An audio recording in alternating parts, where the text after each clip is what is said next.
O que é a filosofia e como a sua definição nos leva a uma vida melhor?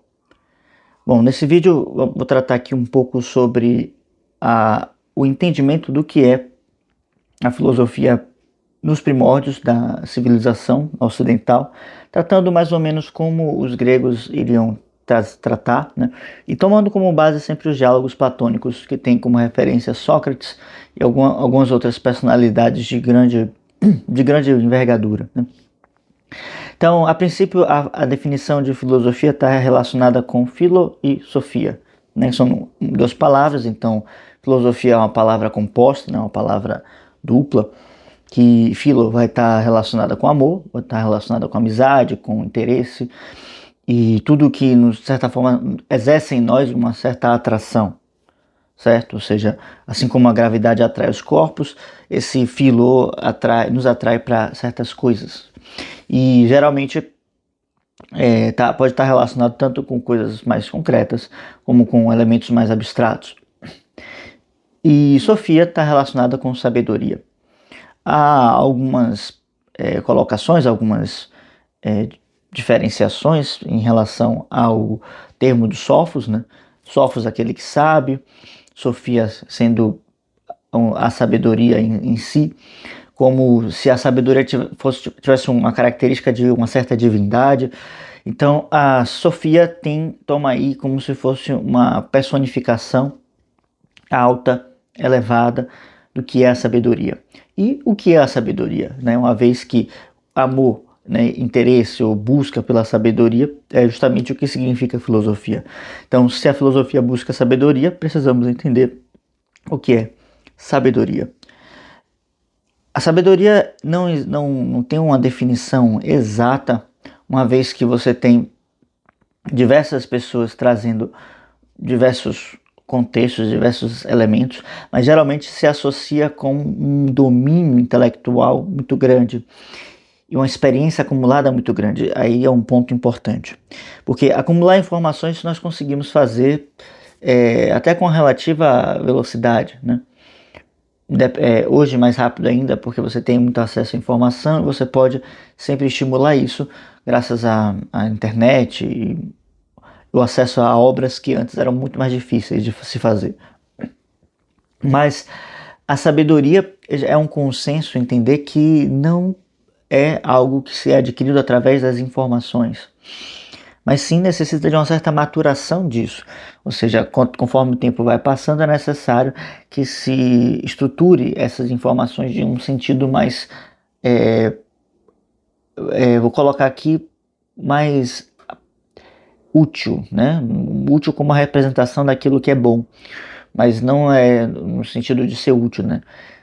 Porque a sabedoria não está relacionada com a utilidade, mas com como os nossos conhecimentos conseguem desenvolver uma vida com sentido, tá? Então estou aqui abrindo várias frentes para depois amarrar tudo no final, porque quando a gente fala de sabedoria, a gente fala de uma construção de uma vida que é completa, tá? Então, uma vez se entende o entendimento das informações, eu tenho as informações, se entende que precisa se passar um tempo, ou seja, o tempo é necessário para maturar as experiências, mas nem as informações e nem o tempo juntos garantem isso, né? Tem uma frase que agora não vou lembrar de quem é, mas eu vou chutar aqui, que é de Tales de Mileto, que diz o seguinte, que a sabedoria, que cabelos e barba brancas não são sinal de sabedoria, mas simplesmente de idade, né?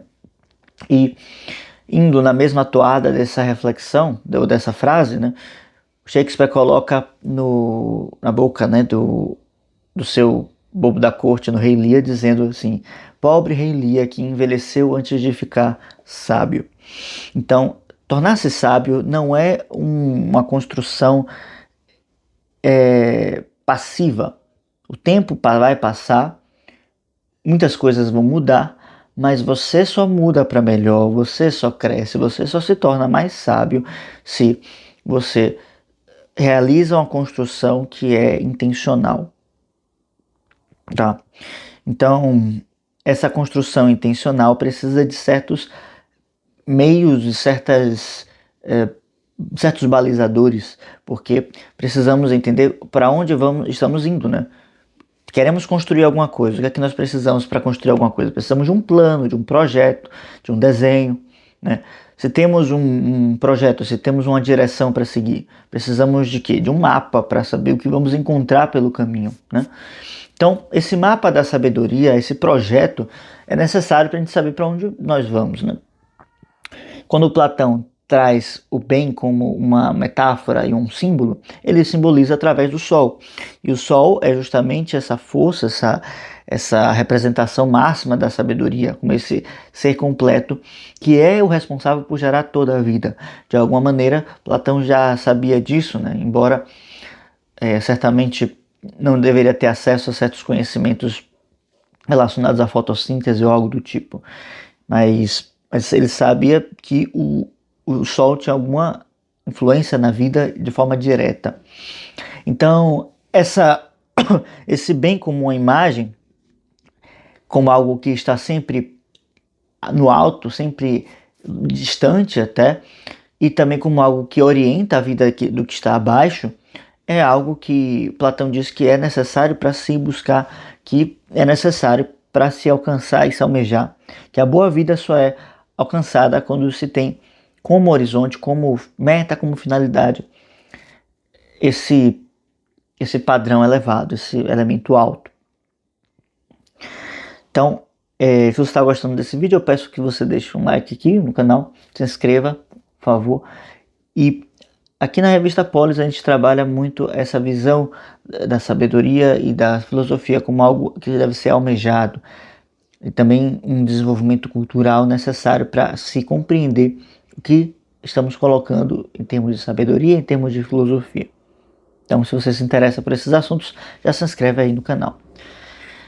Essas imagens que Platão traz, como o sol, como, enfim, em algum momento ele vai até trazer um cachorro como um animal filosófico, né? É muito importante ter como inspirações. E durante muito tempo, né, sempre se tem uma figura daquele homem sábio, daquele que seria o sábio. Sócrates, Sêneca, inclusive, vai falar algumas vezes sobre esse sábio, né, quase como uma entidade. Porque a vida do sábio é aquela vida que deve ser almejada.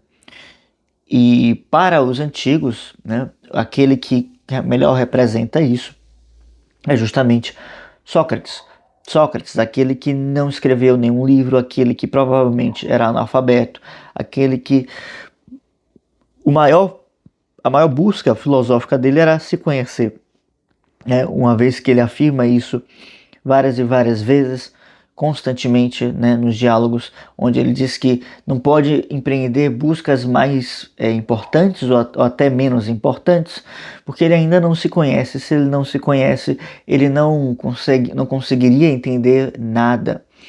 Então ele toma como base essa premissa: se eu não me conheço, eu não vou conseguir conhecer nada. É uma premissa que também eu tomei durante bastante tempo, né? Não que eu me conheça plenamente, né?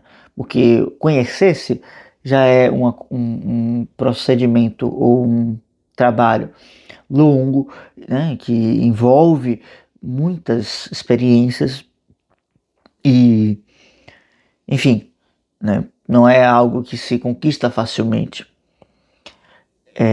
Mas eu tomava isso como premissa no sentido em que eu precisava conhecer muitos detalhes, muitos elementos acerca de mim mesmo, antes de buscar outras coisas, outras facetas, outras comparações.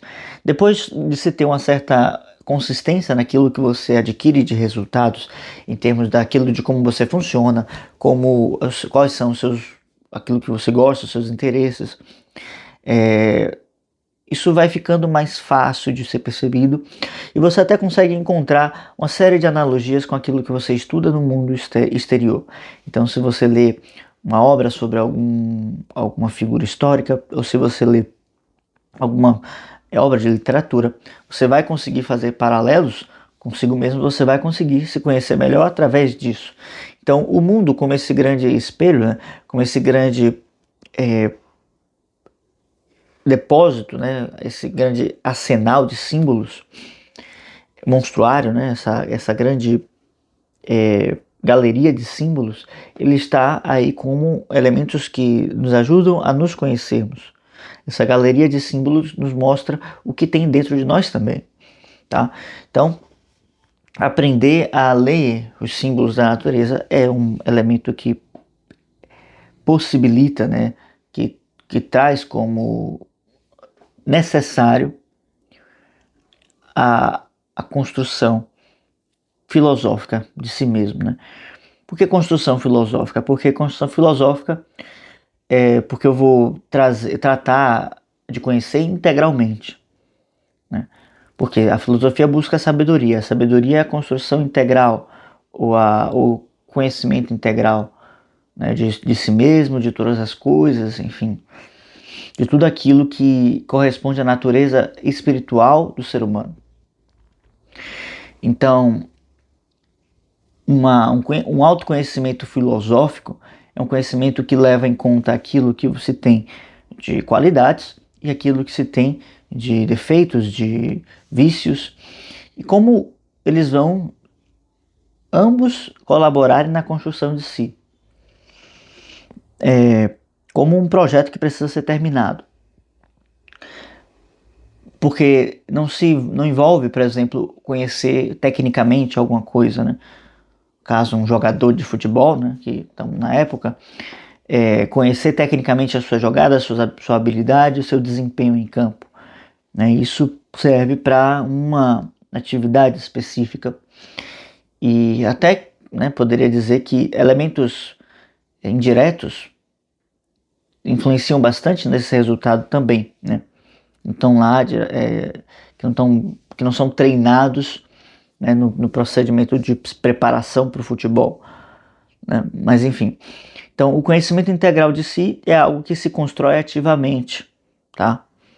Sócrates se construiu ativamente, teve muitas experiências, chegou a participar de guerras, inclusive, né? Então Sócrates é uma figura muito curiosa nesse sentido, até misteriosa, mas ele é tomado assim como uma certa unanimidade, como aquele que realmente tinha a postura filosófica. E com sua grande e poderosa frase, né? Só sei que nada sei, que alguns dizem aí que não é bem isso que ele falou, mas o que importa é entender isso, que o princípio da sabedoria é a humildade, e a humildade é circunscrever-se ante si mesmo, né? Ante o seu solo, né? Humilhar-se, ou seja, baixar-se sobre si, ver qual é o chão que você pisa, qual a sua estrutura, qual o seu tamanho, né? E aí então conseguir começar a aprender um pouco mais.